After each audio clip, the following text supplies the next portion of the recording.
We're going to talk about domain and range right now. We're going to start off talking about the domain from an equation. So please remember, domain is the x values, and we're wanting to get a x value that when I plug it in, I can get a real answer back. So we're looking at it and thinking about it in that format. What can I plug in? Negatives, positives, decimals, fractions, and still get a real answer. So I like to think of it in two steps. So the first step I want you to think of is that we're going to assume my answer is all real numbers, which would be negative infinity to infinity using our interval notation. So we're going to assume that we can plug in everything that we want to. And then we're going to look at, are there any restrictions? And what I mean by restrictions is there anything that I can plug in that will not give me a real answer back? So let's think about that real quickly. Again, when I go over this, it's stuff that y'all know. It's just, again, shifting it and using it in a different format. So we've already dealt with something where we got an undefined answer. So if you think about when we've gotten an undefined answer, when we've simplified an expression, the first one that we've gotten is where the denominator is equal to 0. So if the denominator is equal to 0, remember that means when we were simplifying, we got a 0 in that denominator, and that spelled the word no, which was undefined. That's a restriction. We're not getting a real answer. So that's what you're going to deal with in this section. I want to go ahead and give you all of the options for later on so that you realize we're going to use the same exact definitions for domain for an equation no matter what chapter we're in. So the second one for a restriction we're going to deal with later on is going to deal with radicals. And I want you to stop and think about it. What number can I not take a square root of, for example, and get a real answer back? What number would I plug in underneath a square root that would not give me a real answer back? So that would be where, for example, the square root of a -2.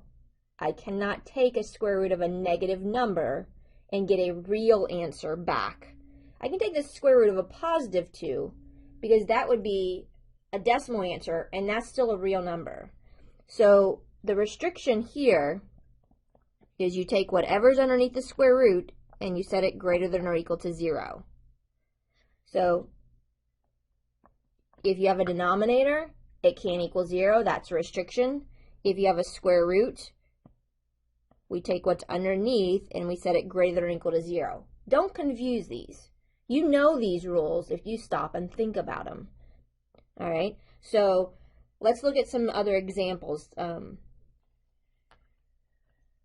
So the first equation, I want you to look at it and say to yourself, y equals x plus 3.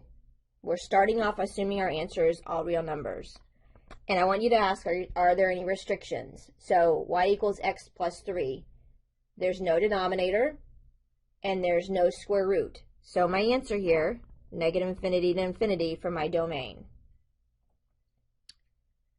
Looking at number 2, we have an x squared in there, but that's okay. I can still plug in positives, negatives, decimals, fractions. There is no restrictions. There's no denominator, and there's no square root. So again, negative infinity to infinity is my domain. So starting with number 3 is where we're going to start looking at some restrictions. So notice 3, 4, and 5 all have a denominator. I want you to be very clear. I don't care right now what is in the numerator. It doesn't matter if that's a 0. It matters if what's in the denominator is equal to 0. So we take that denominator, set it equal to 0. In this case, I put not equal to 0. And solve it. So my restriction here is x cannot equal -4. So stop and think about it. We originally had negative infinity to infinity for my answer for interval notation, which meant I would have shaded the whole picture. Now I am shading the whole picture, but taking the -4 out. So picture-wise, basically I have everything shaded on the left and everything shaded on the right. So my answer here, negative infinity to -4, -4 to infinity. I took that 1 point out.